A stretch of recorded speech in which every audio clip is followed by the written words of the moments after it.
After. The story does not begin with gunfire, it begins with silence, the kind of silence that sat over World War I trenches, where thousands of men waited knowing exactly what would happen next, and yet powerless to stop it. Artillery would scream overhead for hours, smashing enemy trenches, turning earth into smoke and metal and fear, but then suddenly it would stop. And in that moment, hope appeared. Soldiers believed the bombardment had done its job, that the enemy was broken, buried, shattered, and that crossing no man's land would finally end the nightmare. But that hope lasted only seconds, because deep underground German defenders waited patiently, listening, counting time, and the moment the shells lifted, they climbed back up, dragged machine guns into position, and aimed at the open ground ahead. And when the whistles blew, entire waves of attacking infantry were erased in minutes. Not because they lacked courage, but because timing itself had betrayed them. This was the unsolved problem of modern war. How do you move forward when stopping means death and moving means death? How do you keep enemy heads down while every man advances together? Because traditional tactics were failing. Fire and movement sounded logical on paper. Half the men shoot, half move, then switch, but reality was slower, brutal, and exposed. Every pause gave defenders time. Every pause meant more bodies left behind and commanders across. Europe understood one truth: something new was needed, something that could move with the assault, not behind it, something that could fire continuously while advancing. And here is where the story briefly offers hope. The French believed they had found the answer, a strange, awkward weapon called the shotgun. It was ugly, unreliable, and hated by those forced to carry it. But it proved one revolutionary idea that a single soldier could carry: automatic fire forward during an assault. French units used it aggressively, pushing toward enemy positions, grenades flying, automatic fire chattering, forcing machine gun crews to duck or die. And for the first time, attackers could close distance under their own moving shield of bullets, and it worked just enough to prove the concept, but not enough to save lives, because the weapon itself failed. Its long recoil system kicked unpredictably, external parts snagged on everything, mud-jammed it constantly, and when Americans received versions rechumbered for their ammunition reliability, collapsed completely. Soldiers cursed it, threw it away, and went back to rifles, because trusting it felt like trusting luck. So the idea survived, but the tool did not, and heavy machine guns could not replace it. They were too heavy, too slow, too dependent on crews, water cooling, and fixed positions. You could defend ground with them, but you could not walk into hell carrying one, and this left a gap, a deadly gap that no army had truly filled. And that is when the United States turned to one man who had quietly shaped modern firearms for decades: John Moses Browning. And here fate took a sharp turn. Browning did not design a machine gun, he did not design a rifle, he designed a solution. His vision was precise: a man-portable, automatic weapon chambered in full power, ammunition capable of both controlled semi-automatic fire and devastating bursts, reliable in mud, rain, blood, and chaos, and fed from a magazine large enough to matter, but small enough to move with the soldier. This was not about spraying bullets wildly. It was about pressure, fear, suppression, making every defender choose between staying alive or aiming carefully. And Browning understood something most generals did not: that the man holding this weapon would become the center of gravity for the entire squad. When the Browning automatic rifle emerged, it was unlike anything American troops had carried before. It weighed less than existing automatic weapons. It could be fired from the shoulder or the hip. It shared sights with the service rifle, allowing accurate fire at distance. And most importantly, it was built for movement, for advancing while firing, a concept called walking fire, which sounds simple until you imagine doing it under machine gun fire across open ground. And for the first time, the theory matched reality. Training doctrine was brutal and honest. BAR gunners were taught that accuracy was secondary to pressure, that their job was not to kill but to dominate sound space. Fear. They were to advance with the line, firing mainly in semi-automatic, keeping defenders pinned, forcing heads down, forcing hesitation, and only at close range switched to full automatic for short violent bursts. This was not heroism, this was engineering applied to human fear, and it worked. Early field reports were shocking. Soldiers did not abandon these weapons, even when exhausted, wounded, or half buried in mud. Unlike other automatic guns that were often ditched, when they jammed, the bar kept moving. Statistics quietly told the story, where hundreds of lighter guns were left behind, only a fraction of bars were lost, and commanders noticed something else. Prisoners were surrendering, shaken, unable to explain what had just hit them because the sound alone was unfamiliar. Heavier, angrier, closer than anything they had faced before. But just as this weapon was proving itself, fate intervened again. The war ended before the bar could fully change it, and thousands of these rifles were locked away in armories across America waiting. And this is where the story twists into something far darker, because the battlefield was not done with the bar. It had simply moved, and the men who would next carry it would not wear uniforms, because while generals debated future wars, criminals discovered raw power, and the same weapon designed to break trenches found a new role, tearing through steel, glass, and bodies. And this part of the story is uncomfortable because it proves something terrifying. Weapons do not care who carries them, and the BAR did not rest between wars. It hunted, and was hunted long before it returned to Europe. But here is the question that should be bothering you right now. If this weapon was so effective, so feared, so dominant, why did carrying it in the next war become a death sentence? And why did every enemy soldier learn to hunt one man above all others? Because the answer lies not in the weapon itself, but in how war learned to counter it. And that lesson would be paid for in blood. And this is only the beginning.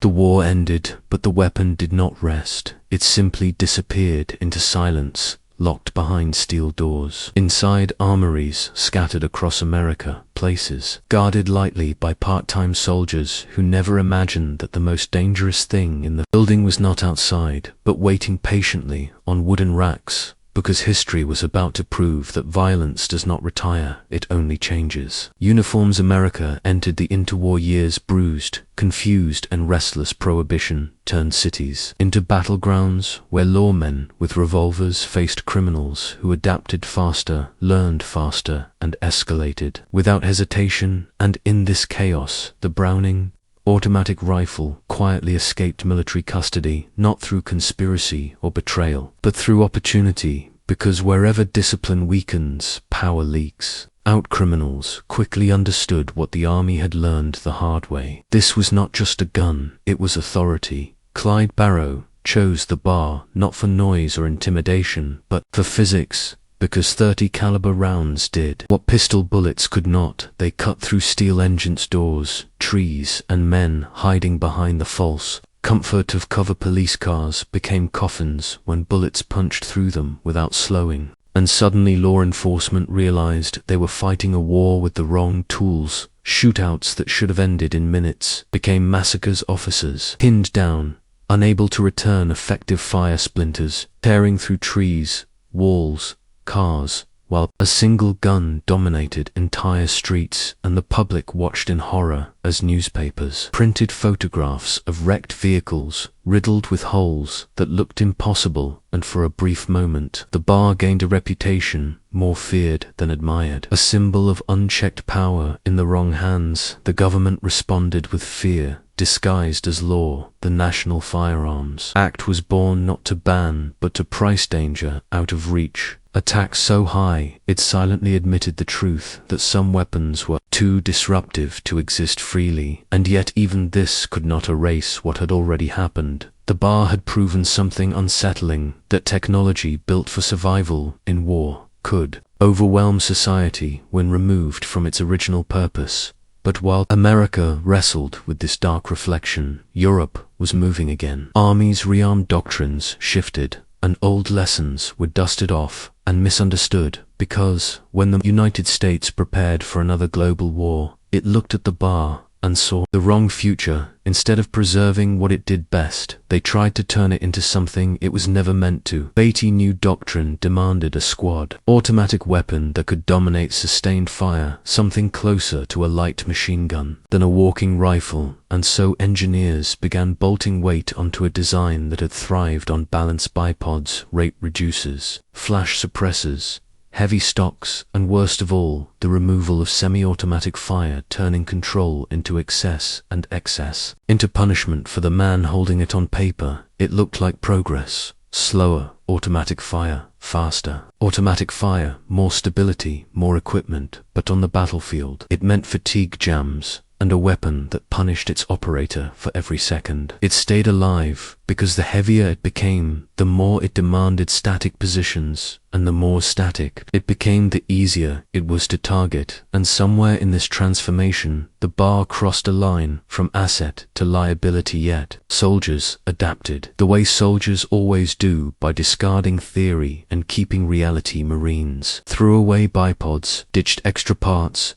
and stripped the rifle back to its brutal core. Because under fire, simplicity equals survival, and this quiet rebellion against doctrine saved lives. Even as it highlighted a deeper problem, the army still had not decided what the BAR was supposed to be. War finally erupted again, and American troops landed across Europe and the Pacific. The BAR returned to the battlefield not as a revolutionary concept but as a known threat, and this time the enemy was ready. German squads were built around their machine guns, and they understood suppression better than anyone. They knew that firepower is not evenly distributed, and so they taught every soldier one rule: identify the BAR and kill it first. This single idea changed everything, because it turned the man into the mission, the gunner into a walking target. Every burst of fire revealed his position. Every second alive drew attention, and intelligence reports confirmed the pattern. Enemies consistently prioritized BAR gunners above officers, above medics, above riflemen, because removing that one weapon shattered the squad. Training reflected this grim expectation, as if trained to replace fallen gunners, ammunition bearers memorized reload drills under fire. Everyone learned to carry the rifle because casualties were assumed, not feared. And this is where the 30-minute life expectancy was born, not as myth, but as arithmetic. Because in modern war, visibility equals mortality. Still, the BAR delivered moments of dominance, sudden, overwhelming violence that cracked enemy lines and forced retreats, and each of these moments reinforced its reputation as both savior and executioner for the men who carried it, because every success increased the urgency with which enemies hunted each. And just when it seemed that the BAR had finally found its place again, that its cost was understood and accepted, the war produced men who pushed the weapon beyond doctrine, beyond expectation, and into legend, and their actions would carve the final layer of fear into the memory of every enemy who faced it. But those stories are not victories, they are warnings, because each one ends the same way, with silent smoke and a gun lying beside a body, and that is where the next part begins. By the time American forces met the enemy face to face again, the Browning automatic rifle was no longer a mystery. It was a warning, and warnings change behavior. German units did not fear American numbers, they feared disruption, and they had learned through blood that disruption came from one source, the BAR gunner, and this knowledge spread faster than any order could, because it was learned the hard win. Europe, the battlefield shrank into hedgerows, villages, forests, and narrow roads, where visibility collapsed and sound ruled everything. A single burst could echo through stone walls and tree lines, revealing position, intent, and threat all at once. And in this environment, the BAR became both sword and flare, lighting up the man who carried it every time it spoke. German doctrine revolved around machine guns. Their squads existed to feed, protect, and reposition those guns. But when they faced American infantry, the equation changed, because the BAR could move when their guns could not. It could advance, retreat, pivot, and appear. Where no machine gun was ready, and for brief, terrifying moments, it dominated entire engagements, pushing defenders back, forcing relocations, breaking rhythm, and in war rhythm is survival. These moments created legends, soldiers whispered names, repeated stories of men who seemed immune to fear, men who advanced when everyone else hugged the ground, firing from the hip, eyes locked forward, bullets tearing paths through cover and bodies alike. And these stories mattered because they brought confidence, and confidence keeps men moving, even when logic screams to stop. But the enemy adapted because enemies always do. German soldiers learned to listen for the bar's sound, to recognize its cadence, its heavier note compared to rifles, and once identified, everything turned toward it. Rifles, machine guns, mortar, snipers, because removing that single weapon often collapsed the entire American advance. And this tactic worked, often brutally piled up of squads pinned not because they lacked courage, but because their gunner fell within minutes, sometimes seconds, and training manuals quietly adjusted, assistants drilled harder, replacements practiced under fire simulations, and yet no amount of preparation could remove the truth that the man holding the bar was carrying a countdown he could not see. Normandy, this reality hardened into routine. Hedgerows swallowed men whole, every field was a trap, every step forward revealed nothing until everything erupted. And in these conditions, the bar was essential. Heavy, automatic fire flushed defenders out of hiding, shattered ambushes, and forced breakthroughs. Soldiers begged, borrowed, and stole extra rifles because survival favored firepower, even if it meant painting larger targets on their backs. The Pacific, the equation shifted again. Jungle, humidity, rotted wood, rusted steel, and erased visibility. Japanese defenses were hidden deep inside terrain itself, caves, bunkers, spider holes that rifles alone could not silence. And here, the bar became an answer, firing from the hip, charging positions, unleashing short, violent bursts that cleared space where none existed. And Marines reorganized entire divisions around it, increasing numbers, reshaping squads, until each fireteam carried its own center of gravity. But victory always demanded payment. Gas systems, seized from corrosion, magazines emptied in seconds, forcing constant reloads, while enemies fired belts that seemed endless. And worst of all, barrels overheated, accuracy fell, and the weapon demanded restraint, even as the situation demanded fury and discipline. Under this pressure separated survival from annihilation. Then there were the men who crossed the line between doctrine and instinct, men who used the bar not as taught but as imagined by Browning decades earlier, walking forward, firing without hesitation, trusting momentum over cover. And these moments burned into memory because they felt impossible. A man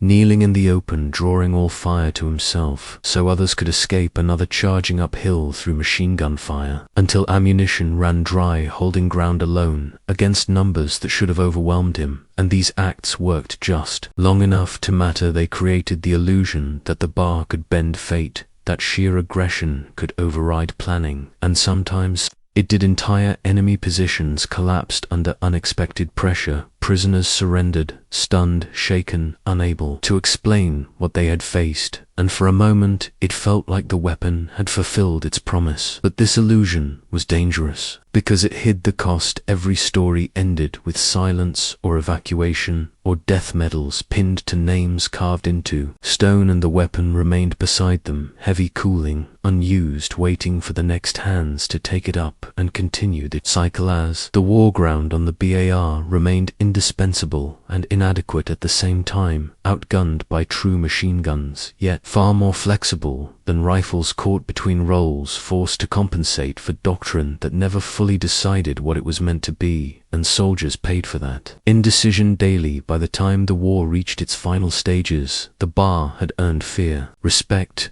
and hatred in equal measure. Enemies captured and reused it, allies modified and stripped it, and everyone understood that whoever carried it carried the weight. Yet even after all this, even after Europe burned and the Pacific bled, the story of the bar was still unfinished, because the war that followed would expose its limits in new ways and force a reckoning that could no longer be delayed, because the next battlefield would not forgive compromise. By the time the BAR reached the Pacific, the weapon had already earned a legend, and legends carry weight. The jungle was alive with sound that could kill every crack in the canopy, became a threat. Every rustle, a whisper of death, and every step forward was measured against the knowledge that a single burst from the BAR could decide who lived and who vanished into silence. The tropical heat was relentless. Sweat ran in rivulets down, faces would warped steel rusted, and yet the gunner moved forward, ignoring pain, exhaustion, and fear, because training and instinct merged into one moving automatic firepower. Became survival, and survival demanded aggression. Soldiers learned quickly that in jungle terrain, the BAR was more than a gun. It was a compass, a warning flare, and a shield, all in one. Each burst carved a temporary corridor of control through vines, mud, and enemy fire. The assistant carried extra magazines, sweating beneath the weight, knowing that each empty belt could mean death for the gunner and everyone else in the squad, while the terrain worked against them, gravity, mud,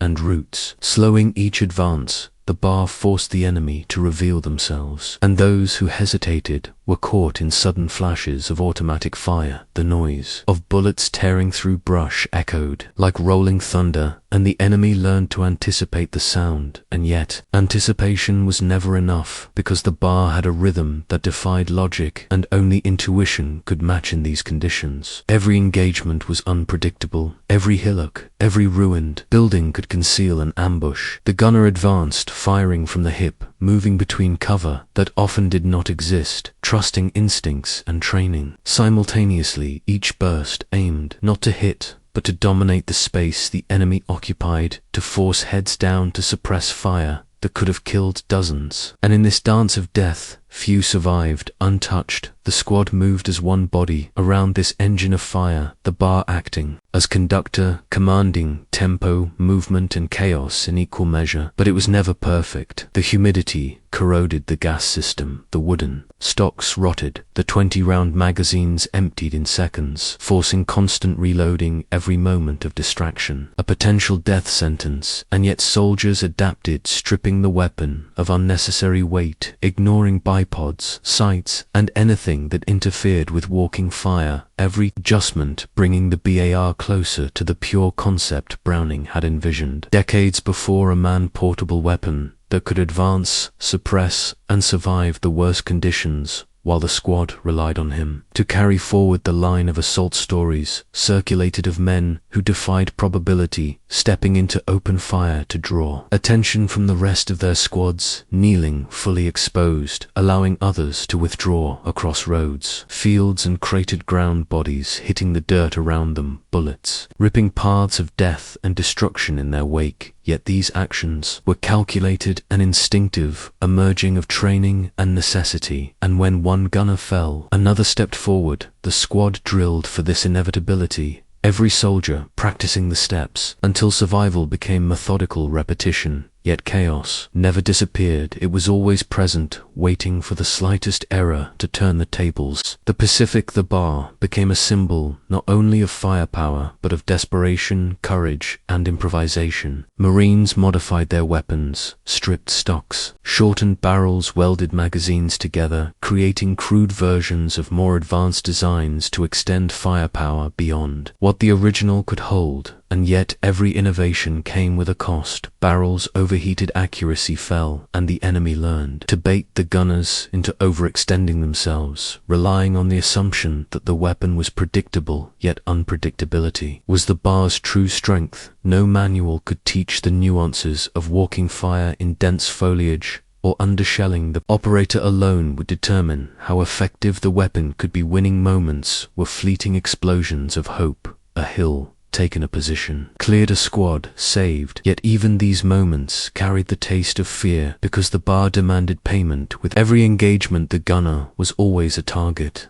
The enemy knew exactly where to direct fire. Every man around the weapon relied on him for life and death. The countdown persisted with every burst, and with every foot advanced the gunner's mortality. Hung in the balance a tension palpable enough to be felt by the audience of history and memory that followed these stories into legend, and yet this was only the beginning. As the war ground forward, every adjustment soldiers made, every technique tested, every improvisation added to the lore. The bar could save a squad and doom it within moments. It defined engagements, yet relied entirely on human skill, courage, and timing. It demanded obedience and intuition simultaneously, and in the midst of this tension, every action felt monumental. Every breath drawn under fire became part of the story, etched into memory by those who survived and those who did not. The weapon outlived expectations. Carrying American squads through Europe and the Pacific, it was simultaneously revered, feared, hated, and depended upon. Each engagement a negotiation between firepower and mortality, where the bar dictated tempo and consequences, yet could never shield the man who carried it from the reality that his life was measured in minutes, seconds, and bursts of controlled chaos. Every squad member trained for the inevitable fall of the gunner, knowing that life continued only if discipline merged with aggression,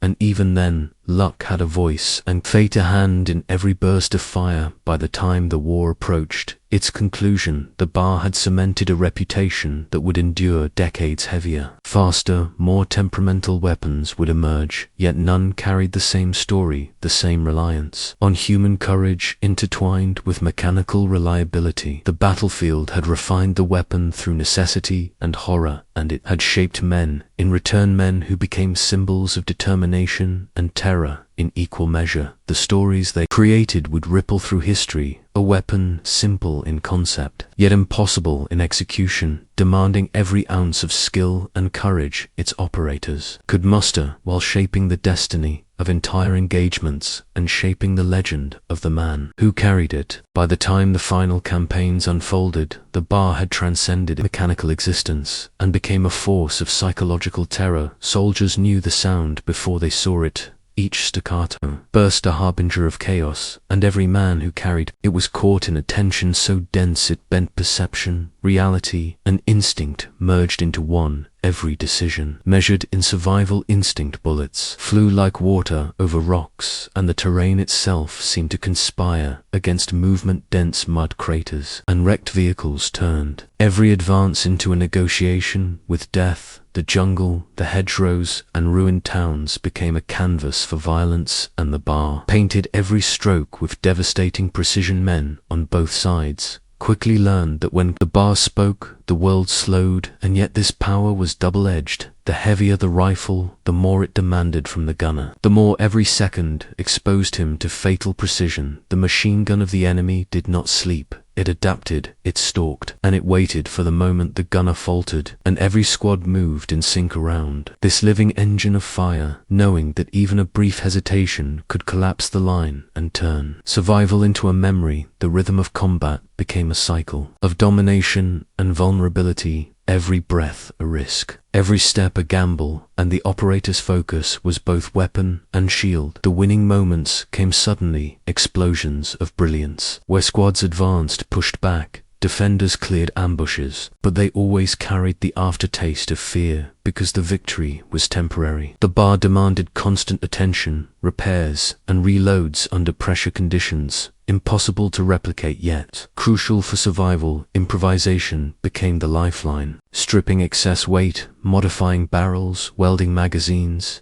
and firing from impossible angles. Each soldier learning the language of motion, recoil, and sound until instinct alone dictated outcomes, and still no manual could predict success. The enemy adapted to these unpredictable techniques. The bar operator became a moving target, a magnet for fire and planning. Enemy tactics focused entirely on neutralizing this single point of lethal output. Every step forward drew concentrated effort. Bullets, bullets, and more bullets, forcing movement. Under chaos, as the operator learned to trust intuition over doctrine, improvisation over rigid procedure, and instinct over training. And in these crucibles of war, only the most adaptable survived. The rest became statistics recorded in faded reports or whispered legends. The climax of these engagements was a blend of tension, calculation, and desperation, squads advancing through shattered towns, firing from the hips, suppressing ambushes, improvising reloads, while leaders coordinated fire at impossible angles, the air thick with smoke,